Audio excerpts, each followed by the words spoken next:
Personally, I love the bar. It just has this social aspect that I sometimes really crave. I'm not necessarily a big drinker myself, but I do like to have a good time and relax. These subscribers also like to have a good time and enjoy themselves while out at the bar. But not every story is a good one. Joining me today is my good friend Bad Vibe Storytelling.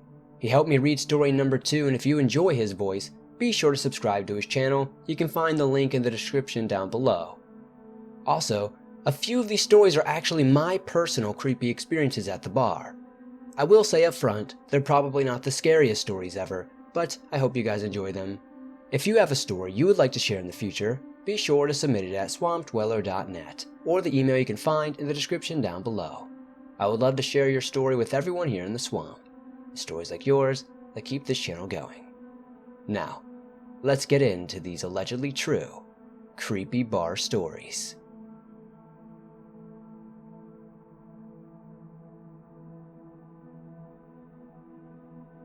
A little backstory. I am a female chef and have been in the industry for the past 11 years. I have been through my fair share of some messed up things and have seen plenty of horrific things. At the time of this story, I was working at a high-end Italian restaurant/wine bar. And by the high-end, I mean, I work there and I get the scraps, but I couldn't afford to actually eat there. This bar is located in a busy and nice side of the downtown area that I live in. It was New Year's Eve turning into New Year's Day as we closed the bar at 2 in the morning. The ones closing the bar with me were the sous chef, who I will call Jay, and the bartender, who I will call Mike. So, we close up the restaurant and chug a beer for us to finally ring in the New Year's without being slammed with orders. Jay goes to an after-hours bar while Mike goes to his car to drop off his things and follow after Jay. I'm off to go to my car, which is a 10-minute walk away. Walking past a group of 3 guys who stopped talking as soon as I approached them, I thought nothing of it, pulling out my phone. I decided to play some Pokemon Go with all the Pokestops that are along the way. After stopping to try and catch one, I saw out of the corner of my eye the groups of guys slowly making their way towards me. I get a bad vibe from this and move along in the alleyway and try to call my husband. Of course, the one time I really need him, he doesn't pick up. I call him again, and then bam, I run smack dab into a gate. Silly me didn't stop to think about if they closed off the back way of these restaurants when they are closed. So, here I am. All 5'3.5" of me trapped with 3 guys blocking my way out of the alley. They were pretty big guys. Taking on one would be a problem, but all 3? No way. So with a strong voice, quote unquote, I told them to back off, but my voice cracked at the end. They stopped, looked at one another, and then the biggest of the 3 smiled in a perverted fashion. It was then my mind screamed at me to do something, anything. The big guy said, I looked cold and lonely, and that they could make that all change. Don't go down without a fight, I thought to myself. I dropped my purse and pulled out my pocket knife, flashing it at them, yelling at the top of my lungs, not caring how crazy I looked or sound. The bigger man came running at me, screaming incoherent words at me. I closed my eyes and started to slash as I wasn't going anywhere without the will of the gods. If I go down, I'm going down swinging, goddammit. Through all of that, I didn't realize that someone came to help me. It was Mike and Jay, and I almost cut one of them in my blind swinging. I don't know what happened in that short time. I had my eyes closed, screaming at the top of my lungs, but I didn't care as I was saved. My photo wouldn't be on the news in the morning. After the whole ordeal, the boys walked me to the bar to look over to make sure I wasn't hurt. Again, I tried to call my husband, and again, he didn't answer. Somehow, I knew those bastards were going to pick on you, of all people out here on the streets, Mike said to me after I hung up my phone. I gave him a puzzled look. They were upset they couldn't find a girl or 2 that would let them have their way. One of them said they're just going to take that next bitch they see, which I guess was you, Mike said in a tone that turned dark. All right, Black Magic, we're going to get you to your car. Stay here. Do not unlock the doors till we get back. Tell me when you are parked. Jay said as he gave me a glass of water. They left, and only 3 minutes later I hear glass shattering. I hid in the dish machine, not knowing what else to do. I could hear screaming. It was the same drunken screaming from the alleyway. I was terrified as I thought they followed me, and now I'm alone again. I flipped out. My mind was racing and I kept thinking, what am I going to do? Nothing. I didn't need to. Flashing lights showed up. The guys didn't know who I worked for and obviously had forgotten that the police station literally was a block over. I came crawling out. I saw my car pull up and police started questioning all three of us. I don't know what happened to those guys, but I'm thankful for my coworkers sticking around and helping when they did. Who knows what would have happened if they didn't? I'd probably be dead. As for the husband, well, I gave him the cold shoulder for the next 3 days. Nowadays, I don't work the night shift, and I moved to a different bar that's a 20-minute walk from that Italian bar. I still on occasion go in to have some wine as the chef and owner always gives me a happy hour price. I don't leave there alone, that's for sure. Jay moved out west and Mike opened up his own wine store, where I'll be his guest chef when he's doing pairing classes. It's been 3 years and we still talk. The two of them always check on me on New Year's Eve.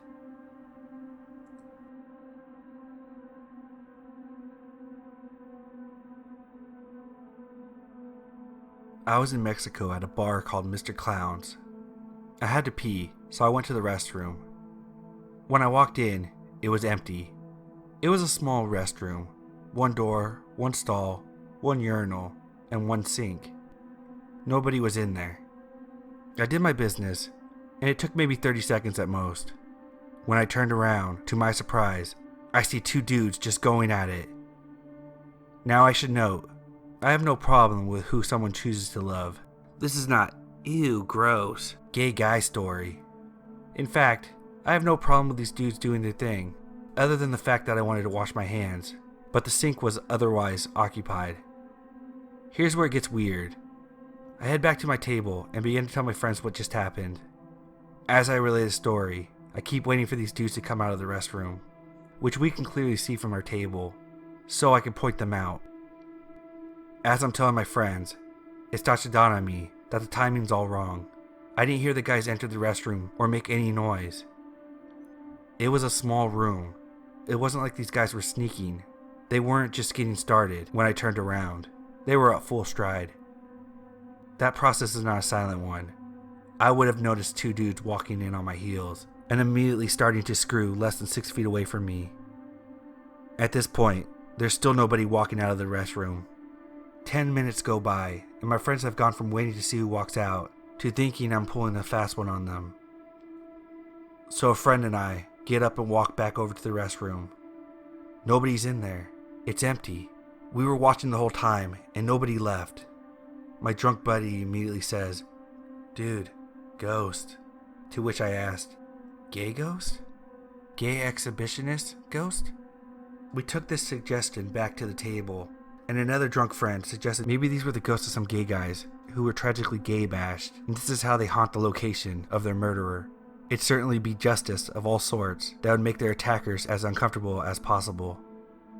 We all had a good giggle and laughed it off, but the fact remains to this day, nobody came out of the restroom, and there was no door or window out. I did not hear these guys enter or make any noise at all until I turned around and there was suddenly very audible smacking noises. When we went back over, they were gone.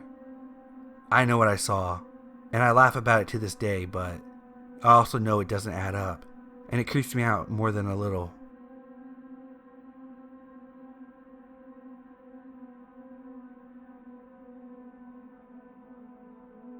Last night, my best friend and I were bar hopping on Pink Street in Lisbon. I'm listing the location because I think this guy will try to pull this again with another person. While walking to another bar, we met a guy named Armando. He seemed genuine and sweet, so we had a casual conversation for a few minutes before heading inside. During the conversation, he said, "Be careful in Portugal. You are not as safe as you think." While it struck me as odd, I thought a cultural language barrier was the reason for the way he said it. I thought he was just trying to remind me to be safe. It should also be mentioned that at this point I was pretty drunk as it was about 1 hour till bar close time. We split up and head into the next bar and continue to take shots with other bar hoppers. Armando pops up at the bar we're at, and at this point, there's no reason for suspicion. He buys me a shot or two, and we take like 2 selfies and all as well. Some time passes and I'm talking and dancing with another guy who I'll call Mr. Brown. My friend and I continue to meet other people and keep dancing until bar closing. After closing, my friend and I separate ourselves from the crowd so the Uber can find us easily. Armando approaches us and says to add him on Instagram. His phone was dead. Thinking nothing of this, I let him type in his name, but instantly he swiped to the main screen and called himself on my phone. He goes to call a second number and I stop him and say, no, 1 number is enough. I take my phone back and we engage in a very light conversation while waiting for the Uber. We were slightly annoyed, but my guard was down so I didn't feel afraid. I typically have a very strong intuition, so I'm sure the drinking impaired my judgment heavily. Eventually, we get him to leave and our Uber shows up. The night was over and I was ready to go to bed. When I woke up this morning, my friend told me that she had a horrible feeling about him. Well, I received a message from Mr. Brown on Insta this morning saying, "Your boyfriend almost got hurt last night when he pulled a knife on me." I replied to say my boyfriend wasn't at the bar, so it couldn't have been him. I was able to send the selfie to Mr. Brown for confirmation that it was Armando. It was. Honestly, I'm just really freaked out right now, and I figured I'd share it with you guys. If you're on Pink Street and a guy named Armando approaches you, he wasn't with anyone when we initially thought he was with someone. Pay absolutely no mind to him, and definitely don't get too close to him, because he might just try to stab you.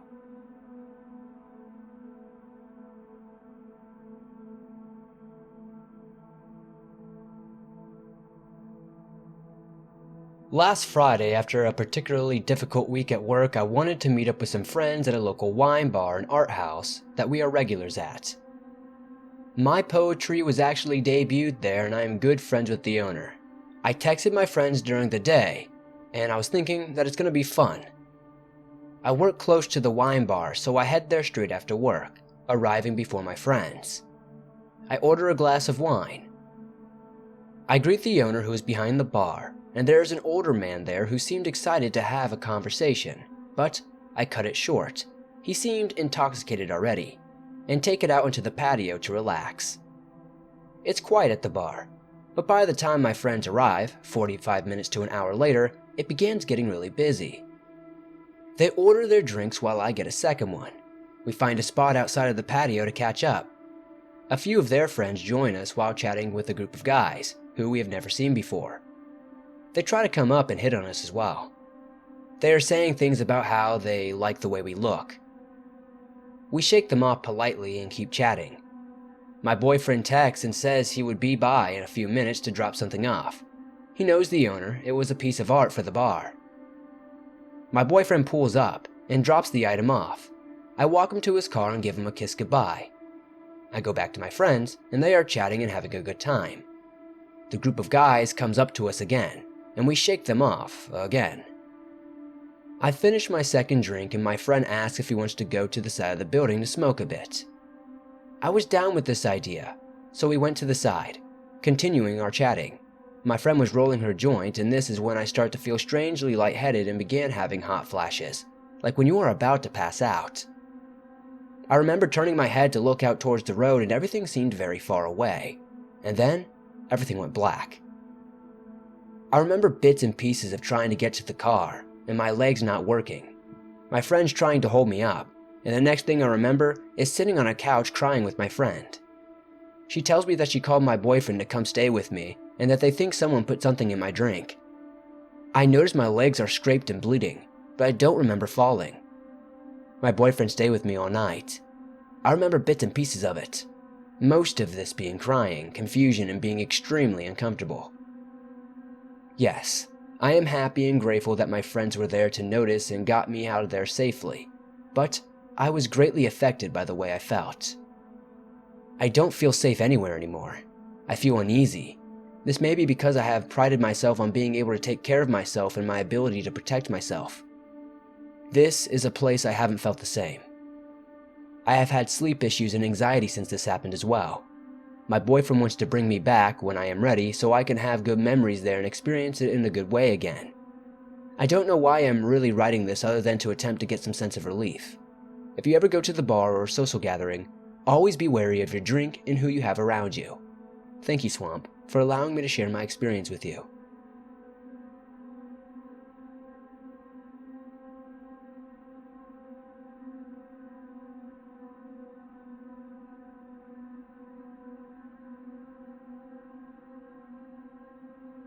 A few years ago, I worked in a bar in my hometown. I was 18 at the time. It was one of the busier spots and one of the few open until 2 a.m. I had worked there for about a year at this point, and people from the sixth form would regularly come by. This particular night wasn't too great for me. I had some terrible customers and wasn't feeling too great. I also suffered from anxiety at the time, so if my stress levels peaked, I just cried uncontrollably. Attractive, I know. Anyway, as I'm working, a group of people come in who I went to high school with. In the group were Dan and Felix. Felix was the nicest guy I've ever met, although Dan was an arse. I and Dan flirted when we first met, but nothing came of it. We were still friends, then suddenly we weren't anymore, and he would always make me uncomfortable. He'd constantly ignore me and talk about me, etc. So I tried to avoid serving this group because of Dan when they came to the bar. Luckily, another server, Leia, gets to him instead. Everything is going well until Dan stumbles to the bar and knocks over a drink someone had just ordered. Leia tries to get his attention but can't, so I try to help so he doesn't get in trouble. When I shout at him, not maliciously, just the music was loud, he comes over. I explain he knocked this woman's drink over and she wasn't happy. It had apparently spilled over her too. He turns to the woman and apologizes and offers to buy her another. When he orders, I realize he is beyond drunk. I've never seen him this bad, but I let it go. Leia grabs the bottle from the fridge and then we turn back around and Dan has now walked away. Now, bar policy was if someone didn't pay for a bottle that was opened or a drink that was poured, they were removed for the night, unless they came back to pay. We try to get Dan's attention, but he isn't listening. I got one of the managers that night, Max, and explained what happened. He goes around the bar and tries to talk to Dan. He also takes a member of the door staff with him because of how intoxicated Dan is. You know, just in case. At this point, I leave and serve someone in the middle of the bar, away from all of this. About 2 minutes later, Dan is being removed. As they walk him out, I shout over to Felix, who didn't know what was going on. I explain what had happened, and he wasn't banned. Just needed to leave for the night. Felix, being Felix, says okay, sorry for the hassle, and goes to find Dan. Before they can get him to the door, Dan decides to run back in the bar and at me. He leans over the bar and shouts in my face about how I'm a bitch, etc. Before being forcibly removed. This was too much for me and I ran off to the back of the bar and burst into tears because of my anxiety. Not too long later, the other manager who wasn't involved, Joe, comes to get me. Joe was a shoot first, ask questions later kind of woman, so when she got to me, she started shouting that I was unprofessional and shouldn't run off the bar like that. Then she realized I was crying and asked what had happened. I told her the part where we didn't get on, so that was probably why it was worse. Joe was very protective of staff, so she brought me outside to see if he was still around, to identify him so she could ban him for upsetting me. I didn't want this because I knew it would just make it worse, but she insisted. We had a sister bar, so to speak, next door, and she went to see if he was there. He was. What Joe did next I think was really wrong though. She sent a member of door staff in, didn't explain anything, and they physically removed Dan from the building. He was obviously very mad, and they started screaming at each other. She accused Dan of abusing me, her words, not mine, among other things, but she also made me stand and watch. Dan was infuriated and started shouting at me saying I was full of it. I understood his anger, but I couldn't defend myself because I was crying so much. Then Dan lunges for Joe. It was ridiculous. The door staff got involved before he could do anything, at which point Felix ran outside and dragged Dan down the street. Joe asked if I was okay, and I was sent back to work. Now, all of this was just a huge mess, but I figured I could deal with the aftermath when I saw him next and explain. He had other ideas. Apparently, Dan decided to sit outside the building and watch the rest of the night, for about 2 hours roughly. I didn't know at first, but Joe noticed it would go out and keep tabs, but she didn't tell me.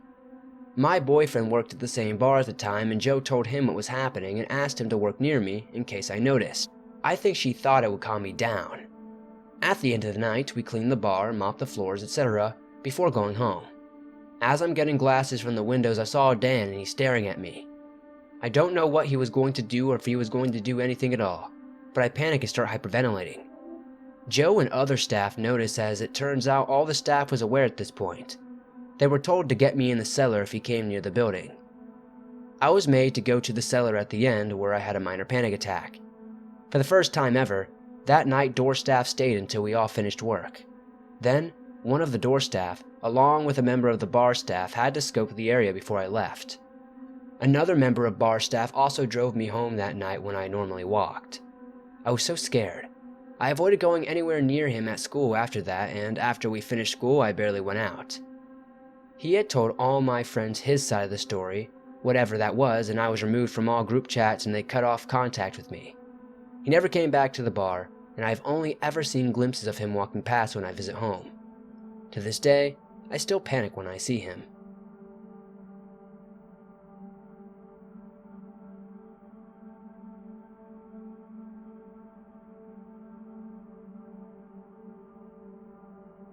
I often go to a local bar with my girlfriend. We live less than 2 miles from downtown and decided on one Friday night to enjoy the nightlife. Everything, in the beginning, is generally pretty chill. We find a parking spot, we walk to the bar, sit down and order drinks. After about 10 or 15 minutes of drinking and talking amongst ourselves and the bartender, this odd-looking gentleman walks into the bar and asks if he can sit next to my girlfriend and I. We of course obliged and allowed him to take the empty chair next to us.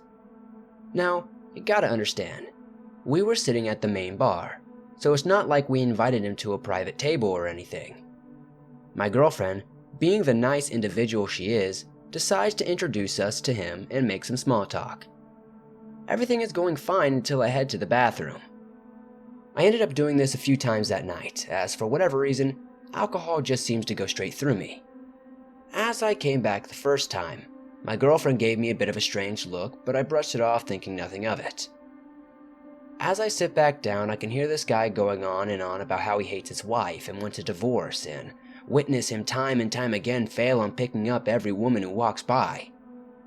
Probably 30 minutes later, I've downed a few more drinks and make my way to the bathroom once again. This time when I come back, my girlfriend immediately whispers in my ear that this man has been saying some really concerning and outright disgusting things to her. He was saying things like, "If your boyfriend doesn't work out, you can live with me and I'll take care of you. And if you need me to remove your boyfriend from the picture, I can." After hearing that, I gave my favorite bartender the flag that I was cashing out my tab and was leaving. This is where I wish it ended. The guy somehow found us on Instagram of all things the next day. He began to send us tons of creepy and nasty messages. Things about how he wanted to do sexually explicit things toward my girlfriend, and some truly bold and choice statements made towards me.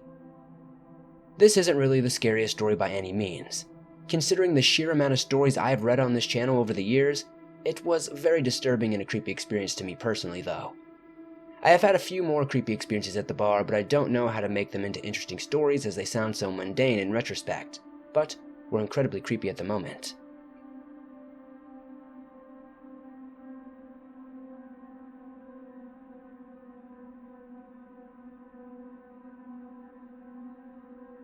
I was traveling in Taiwan when I was 21 and went out to a bar with a few guys that I had met in Taipei. I'm an American guy. There was a middle-aged Italian chef, a Canadian that worked in finance, and a Welsh guy. This Welsh guy is a bit important as he was the main proponent for following this girl we met. He was visiting Taiwan from mainland China where he lived full-time, and he had a girlfriend that he couldn't stand back there, so he was hungry to cheat. Anyway, we were out at a bar downtown and I spotted a girl who was sitting alone, so I thought I'd invite her to our table. Turns out she was actually there with someone, but he was inside getting drinks. Either way, we invited them both over to join us. They were both Americans. She was from Boston, and I remember they both were young. I'm not certain of the girl's age, but I actually remember the guy was around 20. We learned of this via the reason he was in Taipei, which was the first red flag for me. He was escaping the US because he had sex with an underage girl, and I'm not sure of the details. He was waiting for her to turn 18 before he went back to the US because her parents called the police on him. Fast forward a few hours of her rambling about how she wants to help underprivileged people, and I was ready to have a change of scenery. She excitedly insists that we go to a bar that's nearby. In fact, she mentioned that she has 3 girlfriends who are waiting there at this very bar right now. I felt a bit suspicious of her already, but I actually had heard great things about this bar from other people, so I figured it would be okay. As we arrive at the new bar, it ends up being closed. Instantly, and even without checking her phone, she says that her friends are actually at a different bar, but for this one, we should take a taxi. That's the end for me, and I let the guys know that we need to get out of here because she is being too strange, and we were getting into a less populated part of the city. Luckily, we had too many people for one taxi, so we get the address from her and agree to meet her there. We load up into our own taxi and go straight to a different bar. Once she realizes we weren't coming, she starts to message the Welsh guy. We had all exchanged Facebook information and was begging us to come to meet her. She told him that her friends are there and they want some guys to hang out with. To my shock, this guy even tries talking us into it. We all refuse and just continue the night at the bar that we're at. Throughout the night, she didn't stop messaging him and even began to message me and another guy. I asked her to send me a picture of her and her friends, and she quickly responded with a picture of her and 3 girls. But seriously, she had on a different outfit on that we saw her in before. Eventually, she sends us messages saying she is back at the original bar waiting for us, and that her friends are getting tired but really want to meet us.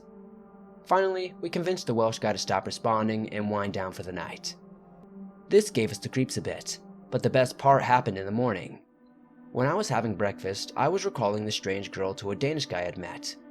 As soon as I mentioned how she tried to lure us to a bar, he said, "Wait, was she from Boston?"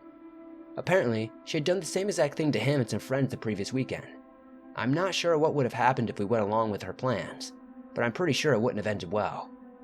Always trust your gut instinct and be wary of people trying to lure you away from a bar, especially if they're acting strange or suspicious.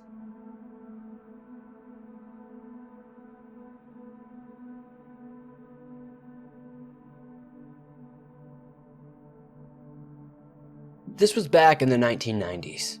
I was a single mom and picked up a Saturday night bartending job at a place that was off the highway on Frontage Road.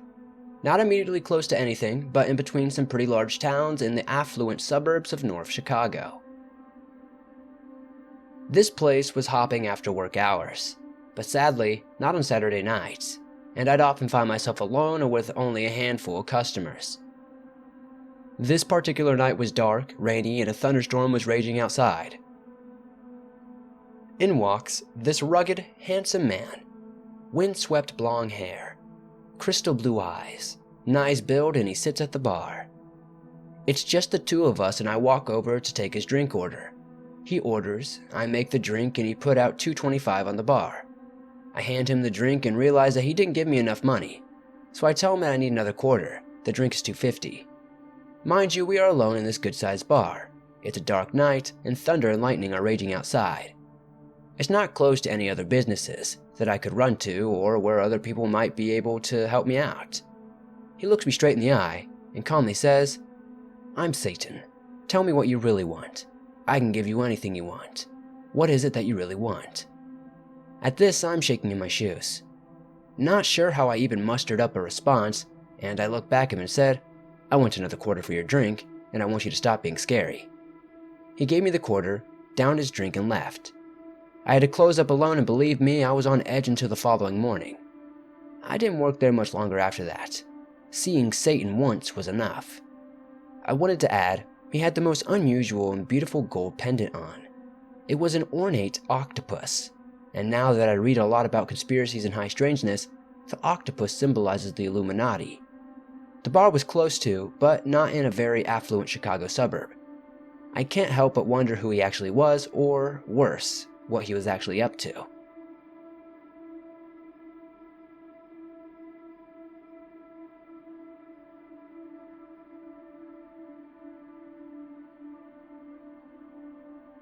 So let's start with some background. I'm a male and have been in college for a few years now. A group of people from my program would always go to this dive bar on our college's street every Thursday night. They did karaoke, so it was a fun way for us all to blow off steam once a week. Unfortunately, As the school year went on, the bar got sketchier and sketchier. Weirdos showing up, creepy old guys sitting on very sober college girls, etc. Until one day, this group of guys started showing up. They weren't the cleanest, friendliest, or even the soberest of people, frequently hitting on some of my friends and making some very extremely uncomfortable. One time, one of the guys walked up to my friend and flat out asked in the middle of our conversation if we wanted any cocaine. He of course politely declined. Anyway, now that some background is out of the way, on this particular night we decided to stay until last call. Not unusual for us, but it was also not a regular thing. I had heard some of the cocaine guys saying how they wanted some college ladies that night. Concerned for my friends who weren't dressed the most PG of the group, I asked a couple of my boys to stick back with me to make sure that we were safe. They of course agreed because they're bros and they were concerned as well. So we chilled at the table near the door and waited until they came out of the bathroom half an hour after the last call. This is about 2:30 in the morning now, and we see to it that they call their Uber and get in safe. Once they drive off, my buddies and I start walking back to the residence, so it's just the three of us, me and my two friends. Walking back at 2:40 in the morning, we get about 5 minutes away from the bar when I hear the scuffing of shoes behind us. I turned around to see one of the shorter cocaine guys walking a little ways behind us, in a quick fashion. It was late, I was tired, and I made nothing of it. Big mistake. 5 more minutes pass and I hear someone say, "Hey, wait up," from behind us. It's Mini Cokehead, and he has a taller friend with him now. I immediately get this terrible feeling in my gut. We ignore them and start walking faster, but Mini Coke squeezes between my friend and me and stops dead in front of me. Crap, I think to myself. This is where I die. Rip me. Nice knowing you, fellas. The bigger guy looks at us, almost sizing us up, and says, "You boys know there's a tax for walking out here so late, right?" We all look at each other, with a mix of annoyance and confusion. Mini Coke chimes in with $30 each, now.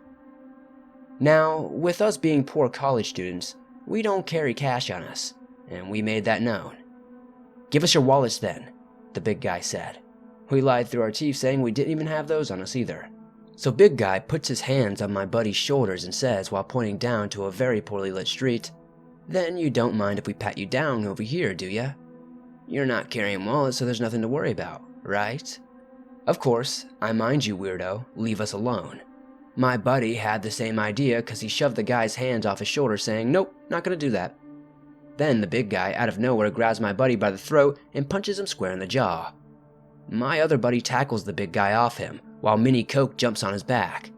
I'm standing there basically frozen, and having never been in a fight before, let alone a mugging, my buddy realizes it and turns to me shouting, "Run!" So I start to sprint away, looking back and seeing my boys not too far behind. The big guy yells, "Get back here, cowards!" Obviously, we had no intention of returning to them, so we just sprinted, eventually losing them. My buddy calls the cops, they met back us with us at a residence, and we give them our statements. I take the officers to the bar and where we got attacked. They say they'll let us know if they find them. One of our other friends, who just so happened to be up at the time, came and invited us up to his room for some celebratory whiskey, cause the only reason we stayed behind and got mugged was because we wanted to protect our lady friends from those guys. It's been a couple of months and I've heard nothing from the cops, but needless to say, we had to find a new spot for our Thursday night outings.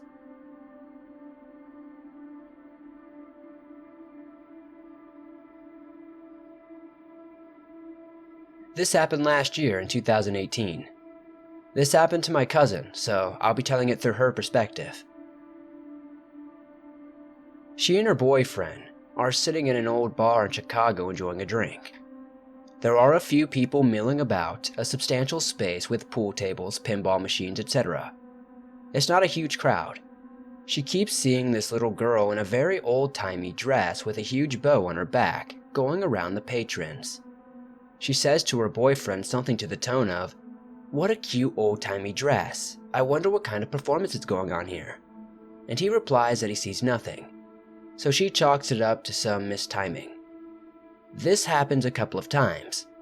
Finally, a little while later, she sees the girl interact with the pinball machine for a spell, apparently trying to peek up and see what's going on inside the machine, but not able to play the game. She said something. There, she's back over there, the girl at the pinball machine. He looks over, sees absolutely nothing directly where she is pointing, and says, "So?" They proceed to have a conversation about the discrepancy. She proceeds to describe everything this girl is doing, where she is walking, what she is looking at, and so on, and he just denies it repeatedly, getting worried for her mental health as his eyes follow empty space around the room. I asked her questions like, "Did you try to interact with this being?" She was like, "No, it was weird," and she interacted with the pinball machine, but if this was a ghost, pinball wouldn't have existed back in the 1900 era her style belongs to. How does she know what a pinball machine is, and how can she interact with it? She says she doesn't know, but she acted as if she did this all the time, as if the little girl knows the place well. They apparently asked the establishment owners and were told the place had some history of being there a long time. That's all I remember, but I thought it was super fun. It opened up my mind to the possibilities that ghost-like entities can actually become familiar with elements from our time and aren't just stuck in a time loop or whatever. Maybe there are different types of spirits out there, some that are more human-like and can learn. She is definitely one of the soundest mind people I know and would not make something up. Nor has she ever hallucinated, nor does her family have any form of insanity she would inherit. I believe she saw some kind of being, like the ghost of a child maybe. I know this isn't much of a story without all the details, but I thought it was worth mentioning here.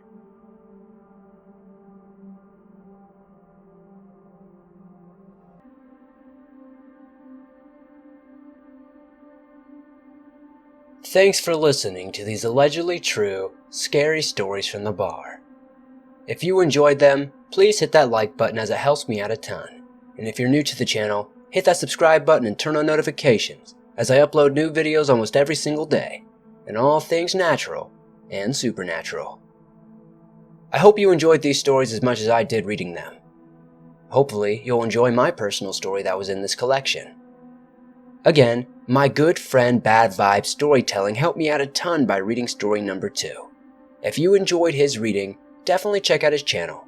The link to do so will be in the description down below. I highly recommend you check him out. He reads scary stories fairly often, and I know you guys will enjoy them. If you have a story you would like to share in a future video, be sure to submit it at swampdweller.net or the email you can find in the description down below. I would love to share your story with everyone here in the swamp. Stories like yours that keep this channel going.